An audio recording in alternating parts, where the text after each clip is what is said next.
Welcome to The Lock Shop with Nielson and Hustler, powered by Coolbet Canada.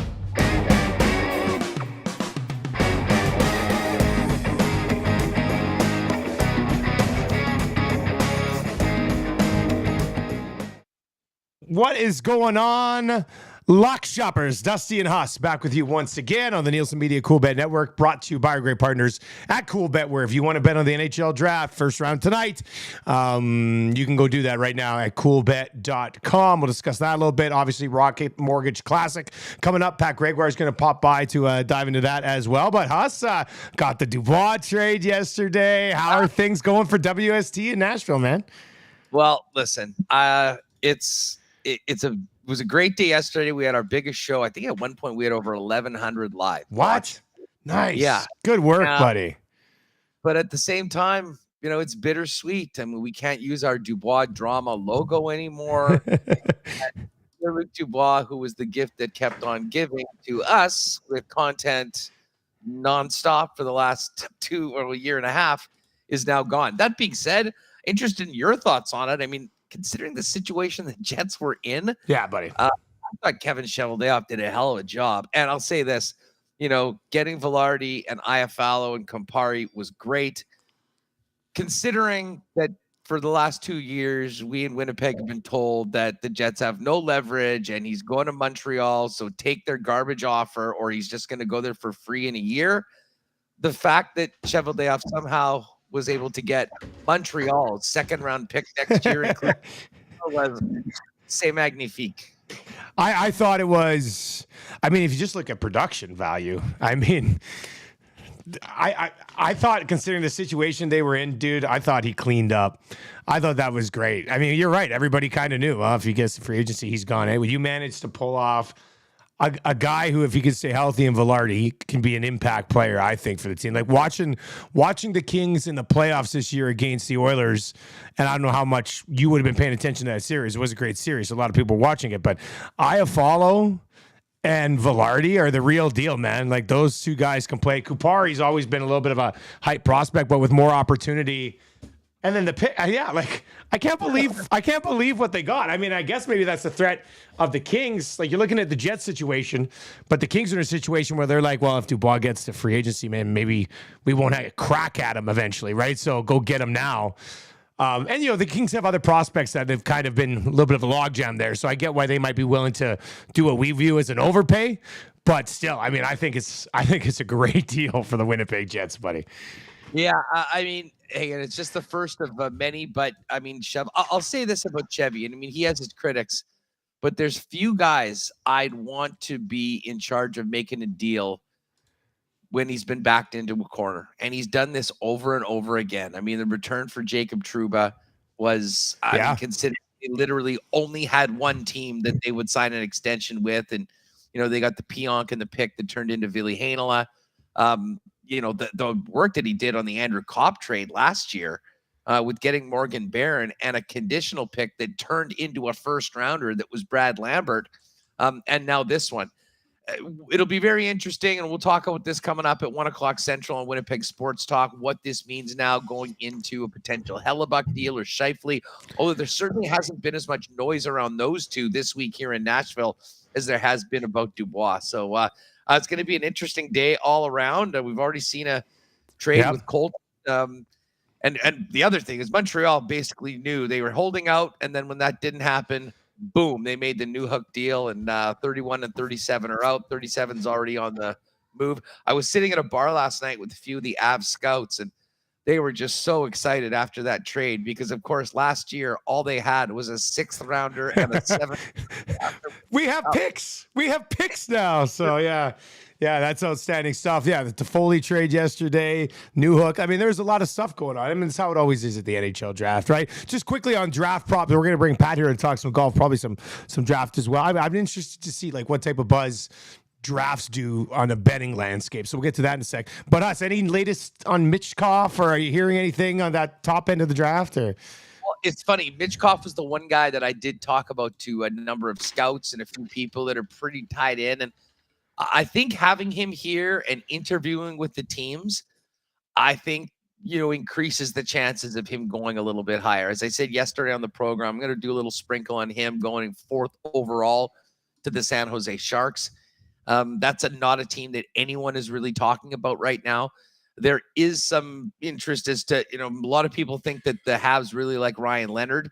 Do they take him there, or do they potentially move that pick, move down a few spots, allow a team like Washington to make sure they get Mitchkov and still get their guy a little afterwards? Yeah. All very, very interesting possibilities. And of course, the Jets, we'll see what's on the table for them at 18. Oilers have no first rounder this year, I guess, huh? No, they have a second and they have 3 picks. It's a quiet, and they got no cap space. Like it's a quiet draft for the Oilers, I think, but we'll see how that ends up sorting itself out. We'll talk about that on the Oil Stream a little bit later on today, which is of course a part of the Nielsen Media Cool Bet Network. Pat's going to join us. We're going to talk about the Rocket Mortgage Classic, but let's just quickly hit on the NHL draft. This is Pat Gregoire from Cool Bet Pops By. You can find him on Twitter at P Greggy. P Greggy, what's up, buddy? How you doing, man? Doing good, boys. Thanks for having me. Huss, before we get into this, what a spread you had last night down in Nashville. The barbecue looked unreal. Everyone knows I'm a KC guy, and I will always stump for KC barbecue, but Nashville right there as well. It was interesting. We went to a place called the Peg Leg Porker, and I was thinking maybe I'd get brisket. The guy had a shirt. Now, Tennessee barbecue is pork. If you're looking for brisket, go to Texas. So that's not the case everywhere. But yeah, no, it was awesome. And heck of a way to prevent yourself from going out all night. Go eat, a couple pounds of barbecue, and you'll be ready for the wrapper. That does make sense. I get into a meat-induced coma. Always works to avoid a late night. Patty, we were just talking about the draft, and obviously people love the draft. We haven't been betting on the draft for 20 years type of thing. So whether it's the NFL draft or the NHL draft, like you couldn't used to go back to your Sports Select 10 years ago and bet on drafts, right? So it was much different back then. But now, there's so many different markets that you guys have. What's the buzz like from a betting perspective on any sort of league draft? The draft certainly is something that is growing, and as each year progresses, I think it's getting more and more popular. I would have to say that the NFL draft is still king when it comes to, all betting, really. Let's be quite honest. But in terms of the other drafts, yes, the NHL is certainly growing and gaining a lot of attention. Again, when you look at all the offerings that you can now bet on, it's now, I think a lot of people just assume it's the first overall, second overall, so on and so forth. But the head-to-head odds, the number of Canadians, Sweden players, goalies, CHL players, that kind of grows. There's more and more offerings. And this is super difficult for the odds makers to kind of price together. You're basically looking off of different mock drafts from obviously very reliable people in the hockey world, but you're building it there. And then, of course, from there, it is a lot of risk management. And so certainly, yes, it's gaining attention. It's still not a huge event in terms of, let's say, an NFL draft or even an NFL Sunday, whatever it may be. The turnover is still very solid, and it continues to grow year after year. I bet the bookies aren't quite as nervous, though, as last week's NBA draft. I still can't get over the incredible fluctuations from those lines. They're probably just sitting there with alerts on for Shams tweets, because those literally did. Completely move the markets. We haven't seen that as much this week. But again, less so about 2 players for one spot, as we're talking about some pretty interesting intrigue. Really less so, for Adam Fantilli at number 2. But 3, 4, and 5. In the 5th pick, the lowest odds on the number is plus 180. And talked about that yesterday. Check out yesterday's show if you want to get a little more in depth in the NHL draft. Lots of stuff going on there. Yep. My daughter just came into the room. My wife's not home. Damn. Elizabeth just came down and goes, I have to go to the bathroom. Come here. You say hi to the guys. Hi. There you go. Okay, get out of here. Get out of here. the Muzz got in the third overall tonight? Yeah, well, Marshall probably has an answer to that, but he's upstairs. First day of summer, boys. The kids are off school now. All right, so let's dive into this Rocket Mortgage Classic. Patty, let's start with you, man. Like, what do you think of the board this week? Is it something that you like? Is it a difficult week to get a read on, or do you like where things kind of played out? Well, it's definitely not the sexiest board. There still are some big names, but the big names. It's nice to finally look at outright odds and not have Scotty Scheffler or John Rahm or Rory McIlroy there sitting with triple digits. Like right now, Finau and Ricky Fowler 14-1 as your outright favorites. So that is nice to see. With that being said, without those big names, I think there is a little more challenging spots to decide where you go. Do you go for one of the guys near the top with the cachet, with the names like the Finau who've won here, Ricky Fowler, who is, you could probably put up. He's been so close, in golf right now, which is insane. Or a Colin Morikawa who's starting to heat up. Max Homa at 20-1, who is certainly cold. But when you look at all the other names in the field, he's certainly one of the talented. Or do you go down the board and find some value? So I did a little bit of both. I hate betting the outright favorite. I really don't like it. But the two names there with Finau and Fowler, I did play one of them. And I guess I'll just start with my picks. And I went with Ricky Fowler. Again, I mentioned it. Hottest golfer on the planet. It is crazy to think, with all the cachet that he's had around his name, with the promise in his career, this stretch that we're seeing this season, this is probably the best golf we've ever seen Ricky Fowler play. He's played in 19 events so far this year. He's finished in the top 10 7 times, in the top 25 14 times, and has made the cut 17. This is impressive. It really, really is impressive. And the most impressive stretch has come in the last couple of months. Since missing that PGA Tour, PGA Championship, here are his finishes. T6 at the Charles Schwab, T9 at the Memorial, T5 at the US Open, and last week a T13 at the Travelers. 14-1 Ricky Fowler. If you told me I'd be betting it outright on him maybe 6-7 months ago, I'd slap myself in the face. Yeah. But this is a great golfer playing great golf at this moment. And look at the field. There is no doubt he is the best golfer in this field right now, the way he's playing. And again, I mentioned it so many times. I think like every time I come to the show, I hate betting that outright favorite, but I've got to do it here with Ricky Fowler. Yeah, I'll say this about the outright favorites. And I mean, I'm a big Tony Finau guy, but I'm totally with you. I mean, certainly as far as trends, Ricky Fowler is the guy. But when you look at this field, which does not have many of the top names in golf, I was surprised that the number was 14-1. I mean, I was totally expecting it to be like 10 to 1. Yeah, that's what I was thinking. 12 for those two guys. And of course, Tony being the defending champ and having won last year and always contending in this. I thought both of those guys were going to be a little bit lower. And listen, I haven't checked around, but Cooper's got a pretty good record of having the best numbers when it comes to golf. I would bet that is as competitive as a number as you'll find anywhere for Ricky Fowler or Tony Finau. And I could honestly make the case to, instead of looking at the rest of the board, put a couple of units on both of those two guys, and you'll have a pretty good chance of having a good Sunday afternoon.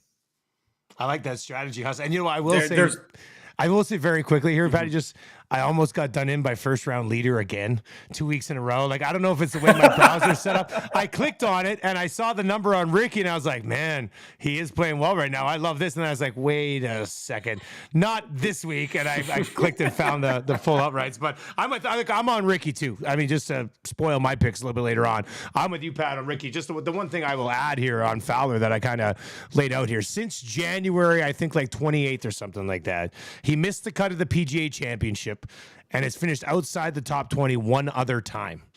In his last 13 events, he's been in the top 20 11 times. Like, he's always around it, and there's not those guys in nothing against like Finau, but that top group of guys isn't here, right? So if he was ever going to get it done with the way he's playing right now, I mean, this sets up really nicely for him. Haas, I don't mind your strategy of sprinkling both of these guys and just letting it ride that way. Well, and the other thing, I don't have it in front of me right now. What is Ricky's what's the top 5 number for Ricky? I'll get it for you. Plus 260. Both him. Yeah. I've got it up now. So both him and Finau, plus 260 for top 10, plus 140. Sorry, for top 5. For top 10, plus 140, and top 20 minus 135. So their prices. I mean, I don't even hate the minus identical 135 right to finish top 20. The guy's been automatic. It's like free. Like, I don't hate it because I have already bet it. Yeah. I have absolutely already bet it. Who else do you like, Patty? Again, I feel like, when I get on a guy, I ride them into the ground until they either win or until I get bucked off the Bronco. And I'm back on the Tom Kim train. I know last year I was there, got off him, but now I'm back again. And I know that number at T38 looks concerning for some people, but it was his putter that really let him down. He was missing a lot of easy putts, some crucial putts that needed to just sink, and it just wasn't there. It was pretty insane, actually. He gained 5.3 strokes on approach. So that just goes to show you how bad the putter was. But he's finished T7 last year, and that actually was kind of the Kickstarter to the great second half and tail end of his season, where we saw him eventually win 2 events down the stretch. So I like Tom Kim here at 22-1. I think the course matches him well. And again, with a field that doesn't have a lot of the top dogs here, I actually think he's one of the better golfers in this field. And to match him at 22-1, I really, really like him. Another name that I've said on this program a couple of times, Ludwig Aberg. I love this guy. And with a field like this and with this course, Detroit Golf Club, mashers, guys that absolutely crush it off the tee, that hit nukes, they play well here. And that's exactly what Aberg does. In his 5 professional starts, he's gained strokes off the tee in each and every one. He's finished in the top 25 in 3 of his last 4 PGA Tour events. And to be quite honest, this guy's just a winner. At every single level, he wins. He was the number 1 amateur. He gets his card. And yes, I know it's early. I don't know if he can pull this off and win, but we've seen, rookies play really well here. Wolf just a couple of seasons ago, or last time that we had this tournament before last year. So I really like the young Swede here to compete. 40-1, a little bit of a long shot. So that also means I'm obviously going to sprinkle some other numbers on him, but at plus 185 for him to finish in the top 20, I think that might be my best bet. So I love Aberg, 40-1. I'll sprinkle that. I'll also sprinkle him to finish in the top 20. Another name, Taylor Pendrith. I have not bet him in a while, and let's be honest, it's been a bit of a struggle for the cool bet athlete, but he finished T2 here last year. He was in the final group with Tony Finau. And again, mashers, guys that can really hit it long off the tee. And even if you're not all that accurate, you really don't get penalized here too bad. I think obviously the putter has really hurt Taylor here. His approach game hasn't been there, but this is a place that he has thrived before. And I think that this is exactly where he can get back on track. We saw him last year come off that injury and start to play really well. And this was, I think, the event that injected that confidence in him. Like, this guy played on the President's Cup team last year. This is a good golfer. He's going through it right now. And at 80-1, I absolutely love it. For him to finish in the top 20, plus 285. My last bet here, I'll go with Tony Finau, top 10. Do I need to say anything more than that? Top 10 Tony. We talked about how his number was at plus 140. There's no way I don't see Finau competing here. And because I don't have a piece of him to win, I had to get a piece of him at some point. So plus 140 to finish in the top 10. That's an automatic auto bet for me. Hey, what's Aberg top 10? Let me pull that up there for you. Aberg top 10 plus 350. Listen, nice and I'm so with you on that top 20 for Aberg. I mean, and if you recall, did Matt Wolf win this tournament like 3 years ago, like right after he turned pro? This is the tournament. This is the tournament for guys that are coming out of the NCAA. They get a couple starts and then they showed that they're the real deal. Listen, I didn't have them on my card. I am doing a late ad, Pat. Maybe even an outright, but for sure that top 10, and I mean that top 20 at plus 185. I totally understand how it is it is the play for you. And just quickly, I mean, we'll get to my outrights in a minute. I'm with you on Pendrith. A guy that comes back has a good feeling about his best finish on the PGA Tour in this event last year. We know that he can drive with the best of them on tour. That's big at the Rocket Mortgage. And another one, if you want a nice, I mean, love Adam Hadwin, but Pendy at plus 200 for the top Canadian with only 4 in the field, all over that one as well. And this is a big week for Pendrith, I think. I mean, a nice finish, a nice check, certainly helps him, with where he's going in the career. And there's something to say about coming back to a familiar place where you've had some success recently. The last time he was out at the Detroit Golf Club. Sorry, boys. I had to run away and wipe an ass, but I'm back. That's a lock shop first. Mid-episode potty break. Patty, as long I'm just gonna be honest with you. I mean, as long comes Sunday and you're not wiping ass with your bets, I'm totally fine with it here. Yeah, hopefully they're not too totally shitty fine. this week, right? So, did you guys hit on exclusives, Patty? Did you guys get into any? Did you dive into those or no? No exclusives yet. I finished off my card, but I'll quickly throw. There's just my one exclusive up right now. We're gonna get a couple more up this evening, obviously. And of course, obviously our lock shop. Yeah. But Finau, obviously, I talked about him. Fowler, Aberg, those 3 guys, I really like all of them. For them to finish in the top 20, that's a great 13 to 1. That's 13 to 1 for those 3 guys to finish. I was expecting this to maybe be plus 700, plus 800, 13 to 1. I mean, this is an unreal bet. We basically just need Aberg to have a good week. I mean, at 13 to 1. Yeah. Like the other guys are going to be there. Like, wow. Yeah, it's hard. Good. I would say bet that early because that just sounds like that number's going to be cratering at some point as we get closer. That's honestly, I was basically, after you mentioned Aberg, that I was going to suggest maybe we just throw those guys on at top 20s and make it. It's all up. The great. When I went to click on it to see it, I was like, oh man, that's the exact one that I was thinking after this conversation. So we'll come up with a secondary one, but I just bet it. I just went and bet it. I mean, 13 to 1 is an insane number on the top 2 favorites and the guy that we really like. I mean, that's excellent stuff. Patty, as always, buddy, really appreciate it, man. We'll catch up again next week. Thanks, Pat. All righty, boys. Enjoy. Take care.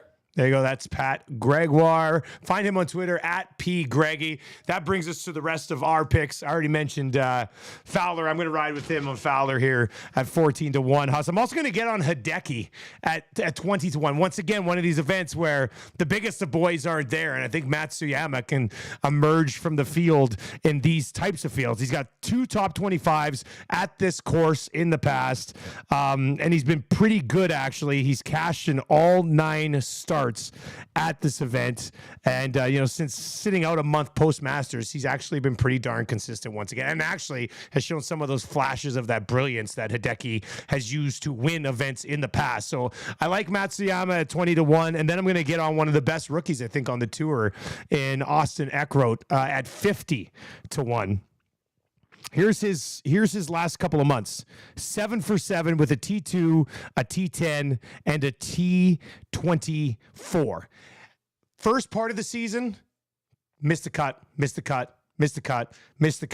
But I feel like he's starting to find that confidence and figure it out here, Huss. So I'm going to get on Eckroat at 50 to 1 as another one of these young rookies. We mentioned 2 rookies have won this thing in the last 3 or 4 years. Eckroat could be a guy who kind of fits that bill this year. So I'm definitely going to hop on him as well.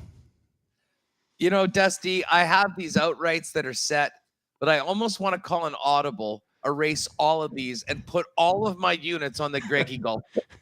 I know. I am so in on this with Aberg, Fowler, and Finau, top 20. There may be a recalibration of how I'm going to distribute the units for this. said.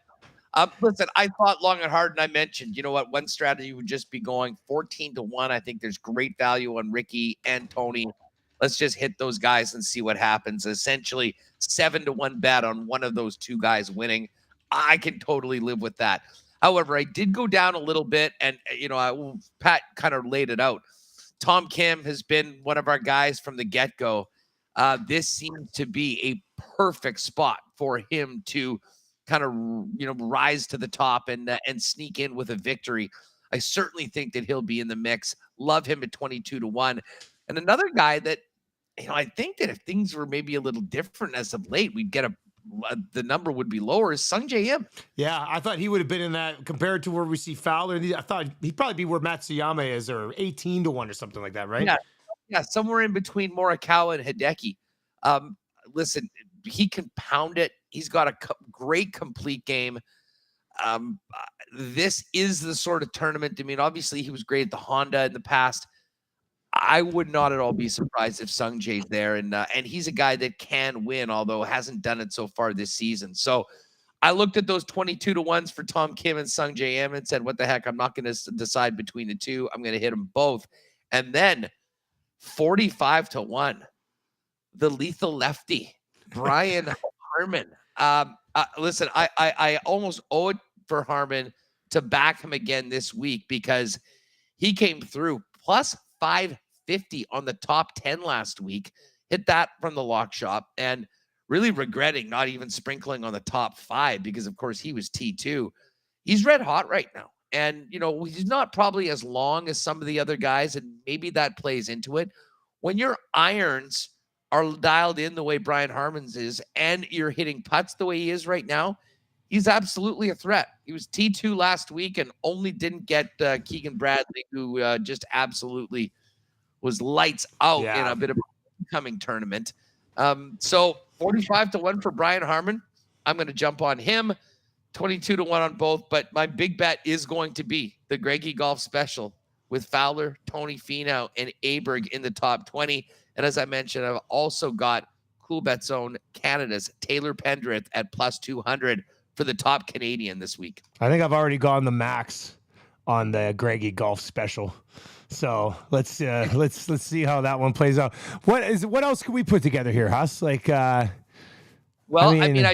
these top 20s. Listen, Pat and I are both on Tom Kim. Yeah, I'm always pro Tom Kim, so we could definitely toss Tom Kim in there. Well, I mean, to be honest, Tom Kim and listen, I don't mind Eckroat. I think we'll get a good number on Eckroat as well.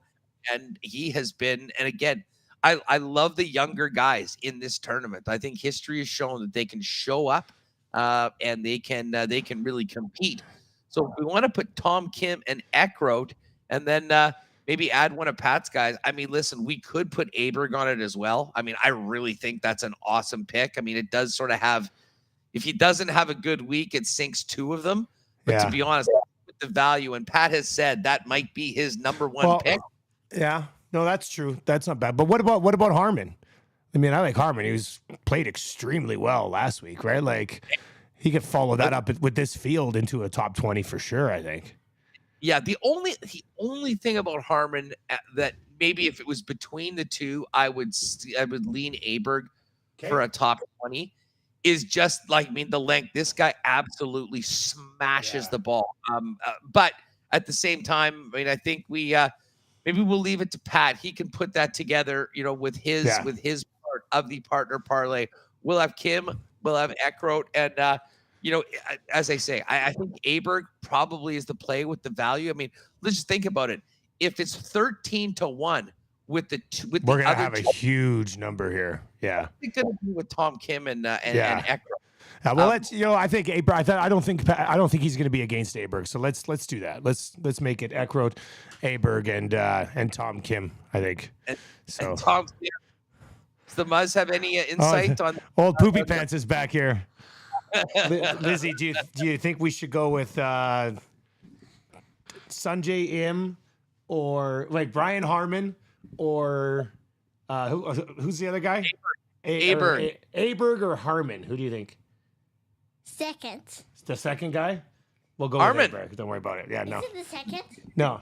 Yeah, Aberg. We'll say Aberg was the second. No, go away. I'll see you in a little bit, okay? We're almost done. Yeah. The Elks are going to win a game. Hey, when do you think the Elks are going to win a game? When's the next game? They play Ottawa this week. This week. All right, there we go. I love it. Calling the shot. All right. Okay, Daddy will be right upstairs.